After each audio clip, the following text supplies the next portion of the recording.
All right, everybody, welcome to another episode of the Up and In Show. We are our downtown location. I just blurred a couple words together right there. We are at our downtown location. I'm with a very special guest, Cam Carter. Thank you for joining me, my man. Before we get rolling, though, I just got to introduce and just shout out a few of our sponsors. You guys always know I'm talking about St. Rock Vodka. I got the hat up there on the shelf. I don't know if it's in the frame. Hopefully it is. But St. Rock Vodka is the official vodka of the Bayou Traditions Collective, which is the collective for our LSU Tigers. I have an LSU basketball player with me today, so it's only right that we talk about that. But any bottle bought of St. Rock Vodka goes back into the collective, so it helps support our great student athletes, and we can keep getting these stellar athletes and winning national championships and all that good stuff.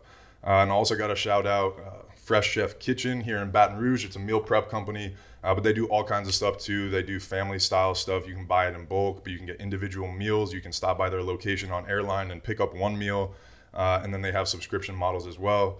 And you guys can use code Anthony10 for 10% off your first purchase. So make sure you guys go check them out. They're absolutely incredible. The meals are delicious. If you like your health, if you're busy, all that stuff is good. But anyway, to the show. Cam Carter, thank you, bro. Appreciate you being here. And so, thank you for having me. Yes. Happy to be home, huh? Yeah, for sure. Yeah, awesome.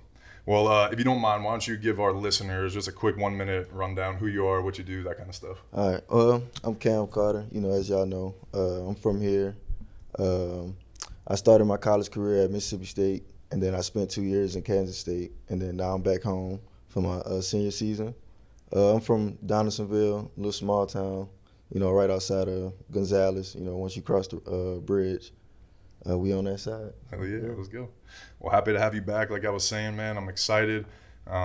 I'm excited with what Coach McMahon is doing over there, bringing in the right people and stuff like that. Yeah. I'm a basketball fan first and foremost. I grew up in Jersey, so that was a big part of my life. I played my whole 4 years of high school. You got the height for it. What's that? You got the height dude. for it, yeah. But the only thing is, they never let me put the ball on the floor. I'm so old, bro. The fucking big men were always back to the basket. So I was never able to play at the next level because I would have got beat up. I was a grinder, but I didn't have the height to bang down low, and I wish I would have been able to put the ball on the floor. So, but that's, way far behind me now.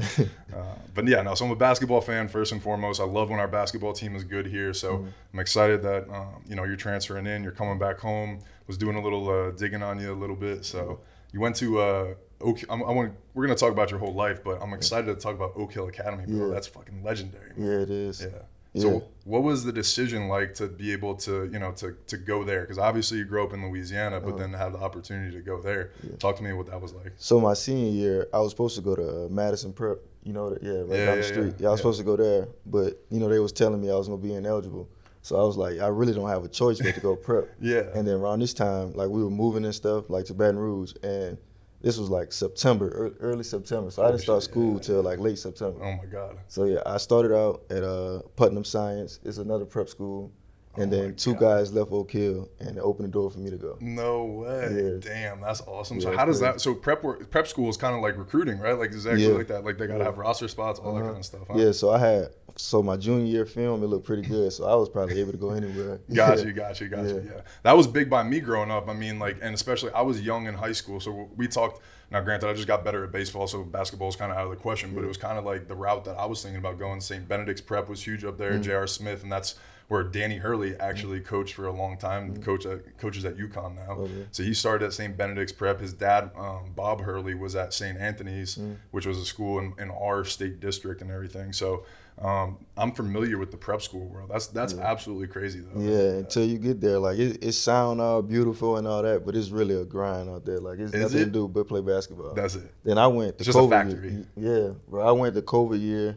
And, bro, we was on lockdown. So, like, anytime we left the apartment, we had to come back in quarantine for, like, 2 weeks. No. Yeah. Really? So they almost had you in, like, a mini bubble out there like that? Like, when I first got there, I was in quarantine for 2 weeks. I didn't know nobody. So, like, me and the guys that came in together, we was just, like, be in the hallway 12 o'clock in the morning, just sitting there talking, like. What? Yeah. Oh, my God. Hopefully you like those dudes. Yeah, I did, yeah, that's tough. Well, damn, that must have been, I mean, talk about, my show is a lot about, talking to athletes and talking about adversity and things that you overcome to get to the point that you're at, and how you ultimately reach success. But I mean, must have been 17, 18 years old at that point, right? That's pretty heavy on a kid, huh? Yeah, I mean, I really wanted it, so. Yeah. And I had to make that move. Yeah. So. Your family move out there with you? Nah, it was Damn, just me. so you're all by yourself. Yeah. But I mean, I imagine, right, AAU ball, you were probably traveling around, like doing that kind of stuff. So you were probably used to that a little bit, right? Like doing that kind of stuff. Then when I first went to it was in Connecticut. When I first went there, it was like the first couple of weeks, man, I was so ready to go home. Like I'm calling my mom. This is the most I probably talked to my mom like like them first couple of weeks. Everywhere I went, like I'd take a little walk, like I'm on the phone with my mom. No way. Are you talking about AAU ball or No, like when you went to prep? Yeah, the when I went first to prep. Yeah. Oh my God. Yeah, it was. Damn. And the first one was in Connecticut, you said? Uh-huh. Oh, wow. Yeah. Yeah, dude, I think people like underestimate how heavy that is, right? Like, so Yeah. I played professional baseball in that first year. You know, I go from LSU where there's 15,000 fans to playing in some small ass town where there's 7 people at the game that, you know, like and the quality of people are a lot different than, you know, LSU and stuff. So people forget how lonely that journey is to get to where you get, you know? Yeah. Wow, man. That's interesting. Well, I want to kind of unpack your journey a little bit. So you grew up in Donaldsonville, right? Yeah. That kind of stuff. Mom and dad, they play any sports or anything? Nah. So just I think I'm the only athlete in the family. Whole family? On my mom's side, yeah. Wow, that's wild. Okay, brother and sister, because you had some siblings, right? Yeah, I have 2 brothers and 2 sisters. I have a sister on my dad's side, and my mom is 2 boys and a girl. Okay, and none of them played sports? No. Holy well, they shit. played, but they didn't take it serious. Yeah. Just like little stuff. Yeah. Wow. Okay. So I always I love talking about that. That's similar to my story. No one in my family played nothing. So I mean, you're literally doing this all on your own. You never had dad, pops, uncle, nobody be like, hey, this is how it's got to go. Yeah, but it's kind of, well, you know, my brothers, they older. So Okay. my big brothers, they introduced me to the game. Got you. Yeah. And so I play with their friends. They'll beat up on me. Yeah, Go home crying. You know how it goes. Yeah. That's how you get tough. That's how you learn originally. Yeah, that's wild. Okay. That's cool, man. I love that. But I mean, again, you had to figure it out all on your own, and you got to go through this whole process of switching schools, transferring, prep school, college recruiting, all of that, you know, and just learning probably from AAU coaches and things like that, right? Yeah. Yeah, wow. You play with any notable AAU teams, coaches, players, anything growing up? I played for New Orleans Elite, Alpha Payne Elite. Okay. You know, I played for those guys. Do they still call it AAU? Am I embarrassed? Yeah, they call it AAU, but it's like it's circus now. So, Yeah. I just wanted to make sure. But I know they call travel baseball all different types of names now, and I'm like, I don't even know what it is. So, it's still AAU. Okay, cool.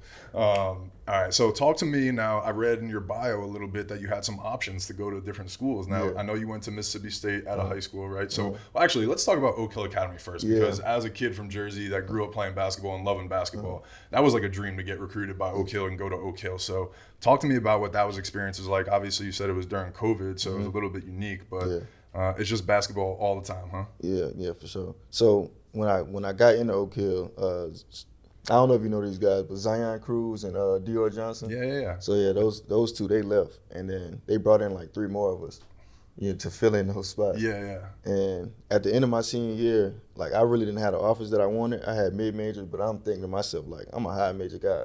I can't go mid-major. Yeah. And then Coach Smith, he sat me down, legendary coach. He sat me down, and he was like, where you want to go? You're good enough to play anywhere. So I was like, man, I'm going to just sleep on it. I'm going to pray. Yeah. I prayed on it. Next day, I came up with Mississippi State. Really? Yeah, he called him. Next day, I signed. What? Yeah. All right, so how did Mississippi State come to your mind? So I had an offer from there before, Okay. but I guess I didn't have that offer anymore. Because, Gotcha. I mean, I didn't talk to him my whole senior year, really. Okay. And the assistant, he was cool, but I don't know. It just came to you. Prayed on it. Yeah. Big man upstairs talked to you a little bit. That's wild. Okay, that's very cool. Yeah. So did you ever visit Mississippi State before that? You ever been on the campus? Nothing? You were just like, that's where I'm going. Yeah, that's where I'm going. Yeah. Wow. Yeah. Okay. That's wild. That's cool. Know. All right, so your senior year, though, you had a good year at Oak Hill, right? Yeah. There were some 2 other studs that you guys had there, too. So you guys had a pretty nice team. Yeah, we had MJ Rice and Caleb Foster. I think they both were 5-stars. Yeah, exactly. I remember the Foster name. Where'd he go? He went to Duke. That's what I thought. Yeah, that's what I thought. Okay, cool. Were you guys ranked nationally, I'm assuming, at some point and doing any of that stuff or not? I don't think we No? were. Okay, I got you. I'm always fascinated by high school basketball again, so I'm like, I had to nerd out and ask those questions. All right, so let's talk. You make your decision. So coach calls and you commit to Mississippi State the next day. That's wild. So what's on your mind when you're thinking about going down there? So COVID's still kind of going on around that time and everything, so you still like a little bit in that world? Yeah. So when I first got to campus, I was looking at the guys and stuff like that, and I'm like, I'm gonna kill him. I'm gonna kill him. Yeah. That's just how I walked in the door. I walked in as a madman. Like, nobody gonna punk me. I ain't going for none of that. Yep. But then I remember, so actually one of my teammates here, Derek Fountain, he was there with me. So like our first couple of weeks, we'd be bickering, we'd be getting into it like every day. Because like they used to clown a lot, and you know I'm young, so I don't really know how to take jokes all the way.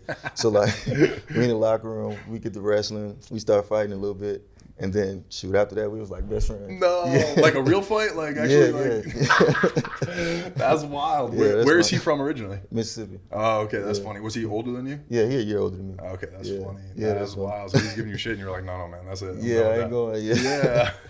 Good for you, though. That's awesome. All right, that's good. What do you think that taught you a little bit, though, about coming in as a younger guy and kind of learning that lesson and everything? It really didn't teach me nothing, honestly. Like I mean, I was still the same way throughout the whole year. Gotcha, like, you know, I was trying to play, so I do everything right. Yeah. I still wasn't playing, so it was stressful in a way. Yeah. But you know, just staying in the gym. Yeah. That's what got me on the court. So. I got you. Okay. Well, talk to me what that's like. You know, obviously you go Oak Hill Academy. I think you were your 4-star recruit, three or four. But still recruited. You had, you know, I saw Georgetown, some other big time D1 schools. Like, talk to me what that's like about choosing Mississippi State and then not playing, you know, your freshman year, or not getting the time that you wanted, you know, or that you thought you deserved. So I'm biased, so I'm gonna say it was like an unfair situation. You know, that's when the transfer portal and stuff started. So they started bringing in older guys and stuff. Gotcha. Yeah. Like I remember in the summer they brought in Rocket Watts, and I was still like on some stuff like I ain't going, like he ain't taking my spot. I'm gonna play regardless. Yeah. So yeah, and then we practiced like every day. Like I was an everyday guy. So coach, I was young, so I turn the ball over, stuff like that. Yeah. But I was still learning, but I was still standing on business though. I was like, I'm gonna play regardless. So our first game came around, I played, I had good numbers. Second game came, I played. Third game, I don't think I played at all.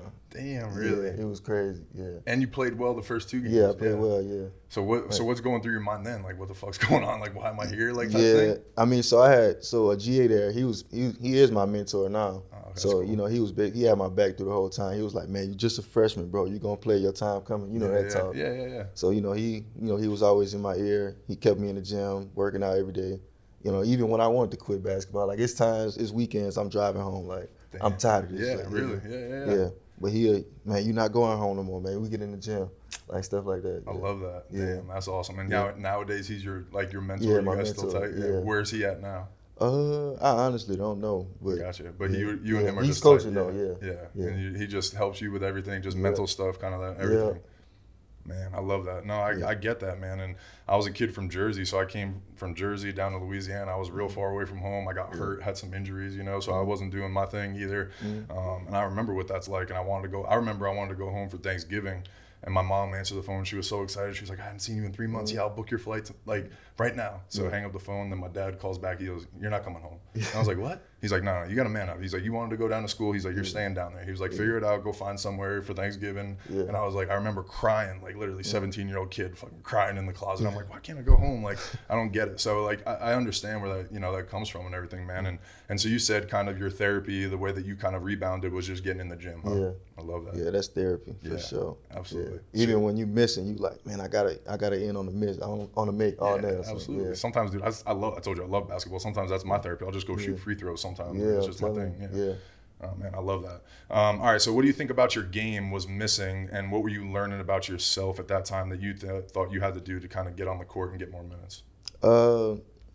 At that time, I think it's still like a thing that I need to do, but like watch film more. Because I feel like once I started watching film a little bit, the game kind of slowed down for me. Gotcha. That's cool. Yeah, like I'll get away from film. Like I'll be like, man, that's boring. I'm not watching it. Like if I'm not on there, I'm not watching it. I got you. But like it did help though. Like just learning all the plays and stuff like that. Yeah, and absolutely. just seeing how I move. Like I'd be like, nah. Like you would think like on the court sometimes you would think you're moving faster than what you are. But when you look at it, you're like, dang, like I'm not giving no effort. How crazy is film, dude? I think about that all the time. You're like, I felt like I was doing this, and then you get out there, you're like, nope, not at all. That's what film is for. It really just teaches you shit, absolutely, in real time. Wow, that's cool. All right, so freshman year, ups and downs. How many did you start? You wind up starting any games your freshman year? Yeah, all right. Man, it's funny. So we played here at LSU, and I wasn't supposed to play at all, but we played so bad. So in the second half, coach was like. He was like, man, I'm going to tell coach to put you in, bro. Be ready. Cause I'm on the bench, I'm pouting. I go to the end of the bench, I'm like, and I'm not playing. All my people's here is over. Like I'm mad. So man, he like CC. I'm like me. So yeah, he called me in. I go in the game right away. I get like 2 rebounds. Let's go. Start defending, just doing everything right. The next game we played Bama. I started. That's awesome. At Bama or at home? At Bama. Woo. That was like, that was the best game of my college career. I had like 15. Damn. I don't know the rest. I just remember the points though. Yes, that's awesome. Yeah. That's really cool, man. Yeah. Oh man. Did you wind up starting more games after that? Like, Yeah, I think I started like 3 or 4 more, 3 or 4 maybe. Okay. Yeah, but I was still in rotation. Gotcha. So, Yeah. That's awesome. But then, so was it after your freshman year you decided to go to KSU? Yeah. All right, so talk to me through that decision. Now, transfer portal's real. Yeah. NIL's coming, probably all these different things. So how does that play a factor into everything? So, I hopped in the portal. We had a actually our coach got fired. He stepped down at either way. Mississippi State? Yeah, Mississippi Gotcha. State. So we had a coaching Okay. change. I'm going to say that. Okay. And new coach came in. I'm working out every day, trying to prove to him, that I'm him. Yeah, really. Absolutely, yeah. So I will be in the gym. We'll be hooping. We'll work out. My first workout with him, it wasn't good. Like you guys didn't vibe well, or like you? Nah, it was just like, I wasn't killing it. Like I was tired, out of shape. Yeah. And this summertime, like over the summer. Yeah, this doing summer. Okay. And around the time, I'm trying to figure out what I want to do because I don't, I was ready to come home at that point. Yeah. And I talked to him and he was like, I was asking him, what's my playing time gonna look like? How everything gonna look for me? And I don't like nothing he said. Basically, he was just saying, I don't know you, so you're gonna have to fight for a spot. Yeah. And I'm not going nowhere. I'm not wanted. It's over. So, hopped in the portal. K-State called me. Well, actually, LSU.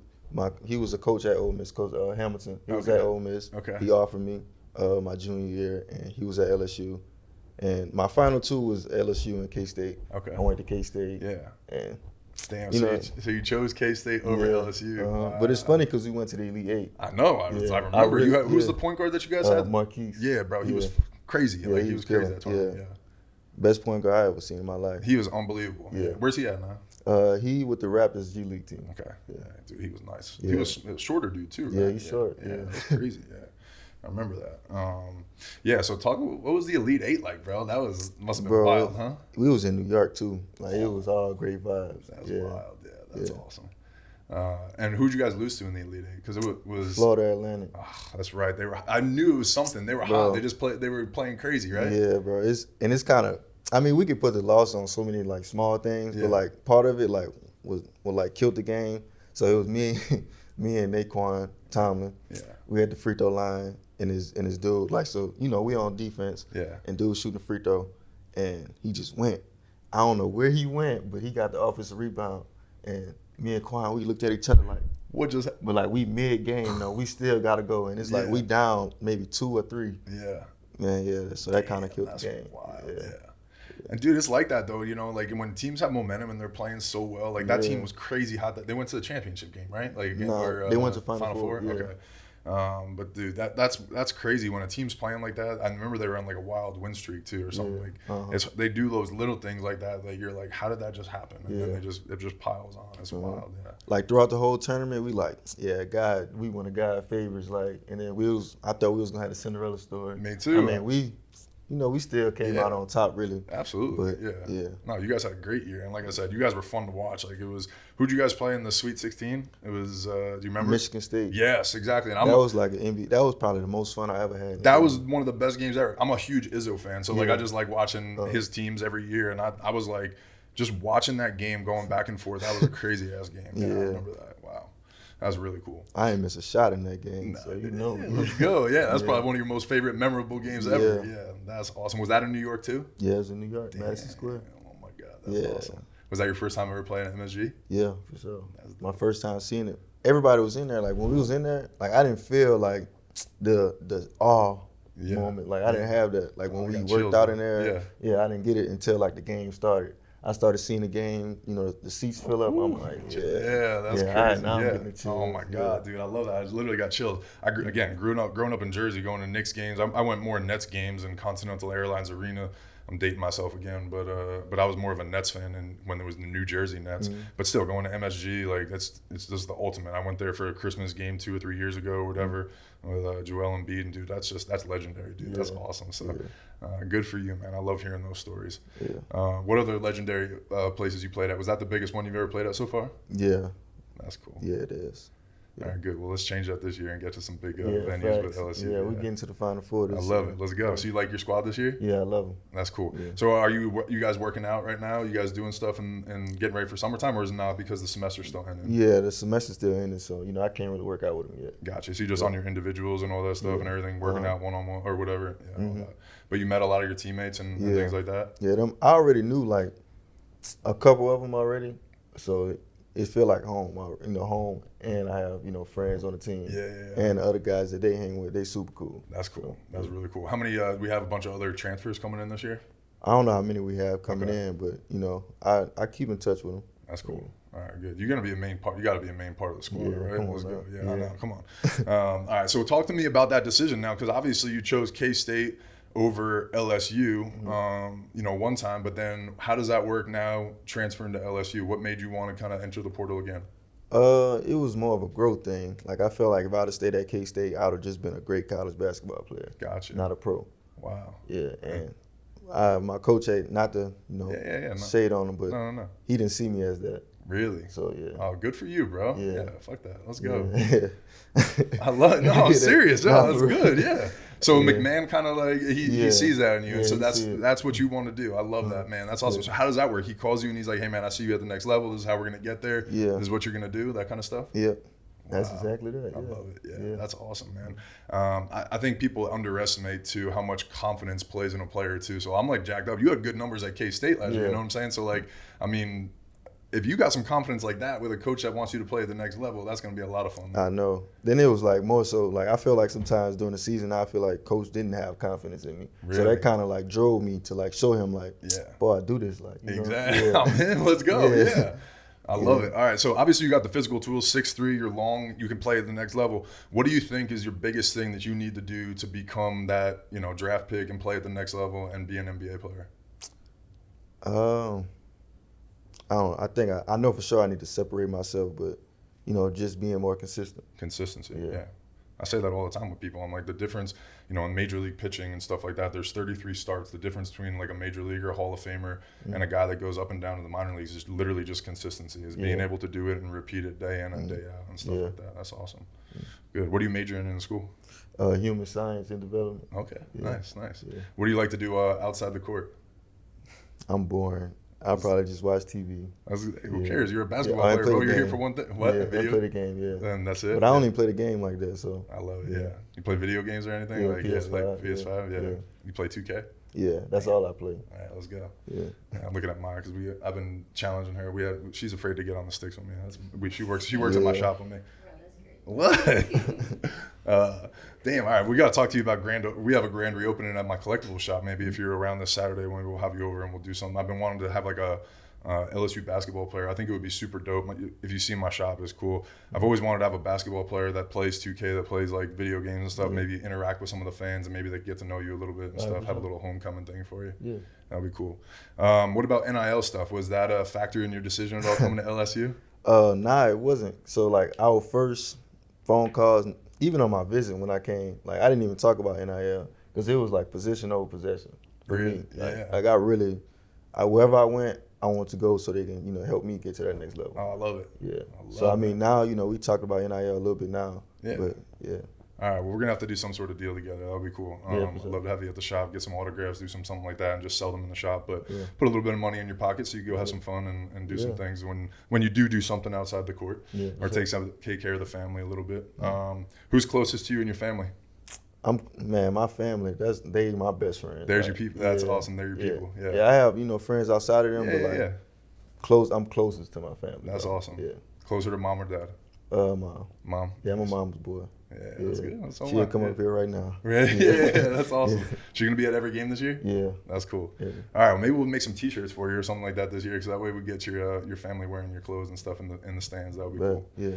What about growing up? Any mentors? I know you said you had a mentor that was at Mississippi State, right? Yeah. That kind of helps you. But what about growing up? Any coaches that were memorable, or anybody that was kind of like your leader or something like that? Yeah, so when I played for EP, his name Coach Mitch. He coached at St. Aug, but he was the guy that kind of like told me like, bro, you can do something with this basketball stuff. Really? Like, yeah, because he trained, Alfred Payton and stuff like that. Mm-hmm. And he was just telling me like, bro, you need to take this serious. He had me in the gym every day. Yeah. Pretty much. Yeah. How old were you?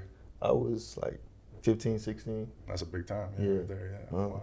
And my brother, it's funny because he like I think he like probably my number one supporter. Your real. brother? Yeah, it's times he not even supposed to be driving. He probably 17, no license. Yeah. Wow. He bringing me to New Orleans, man, Texas, like wherever I had to go, he bring me. Yeah. Wow, that's awesome, man. And like, hey, those are the little things, like in the right place, right time. You never know who sees you and gets you somewhere and everything. So I love hearing that. And I think it's always special too. I got an older brother.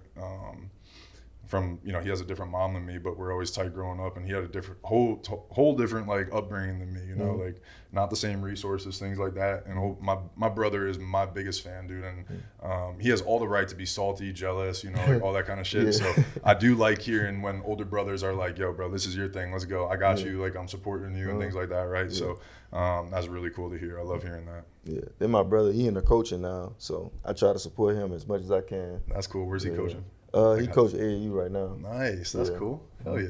Mm-hmm. Well, that's good. Well, hopefully you keep doing your thing and being able to help bring kids under his program and keep growing it for him too. That's good. Facts. Keep giving back to him. Yeah. Good.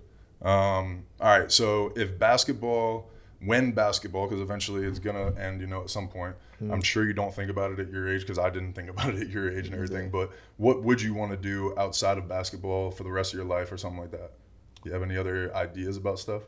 Like I'm into fashion, so I'll probably open a shoe store, clothing store. Like, let's go. Yeah, I was just talking to her. She was like, "Man, you have like 3-4 pair of shoes that all look the same." You're like, yeah. That's awesome. You got a lot of sneakers. Yeah, I do. Yeah, bro, you would love our shop. Then you got to come see our shop for real, because we have a little bit. We do all kinds of stuff. We got collectibles, art, that kind of stuff. And I'm not as much into fashion, but that's Maya over there. She's my right hand man, woman. But she runs my business development, everything. She's got her own little clothing brand that's behind you right there. But that's, we do a little bit of everything, and that's my shop's called Cards and Culture, right? So culture comes from pop culture, the things that are relevant in the world that kind of entertain people, that kind of stuff. So we do a little bit of everything, and I think you would fuck with it, man. Yeah, we used to have sneakers in there too. I'm trying to get them back because we just opened up the space again. But I used to do the sneaker reselling. We used to have 400, 500 pairs of shoes. There's some money in that stuff, right? Dude, that's crazy, yeah. But we do buy, sell, trade stuff all the time, so that's what I love doing. Like I like interacting with people, hustling, doing that kind of stuff. So I get that. I was a sneakerhead like when I got to ball, because I collected a bunch of stuff growing up, and then I got big into sneakers when I was playing ball and everything. So that's super dope, man. Well, good. What else? You want to leave our listeners with anything else? What about adversity, mental mindset, anything that you use that kind of helps you succeed on the court? Anything specific? Yeah, just keep God in your life and stay close to him. That's what I was going to ask you. Yeah. So you're spiritual, man. Yeah. That's good, man. Everybody's got something, so that's what I would like to ask, and make sure you give some love to what keeps you positive and keeps you going. That's awesome. Yeah. Well, Cam, man, I'm excited to follow your journey. We'll definitely get in touch. I'm going to have you by the shop. We'll do a meet and greet, let you meet some of the Baton Rouge people and everything, maybe do some autographs and stuff like that and get some money in your pocket. It'll be cool. But thank you for stopping by. I know you got a lot of stuff going on, so I appreciate the time, dude. I appreciate that. Yes, sir.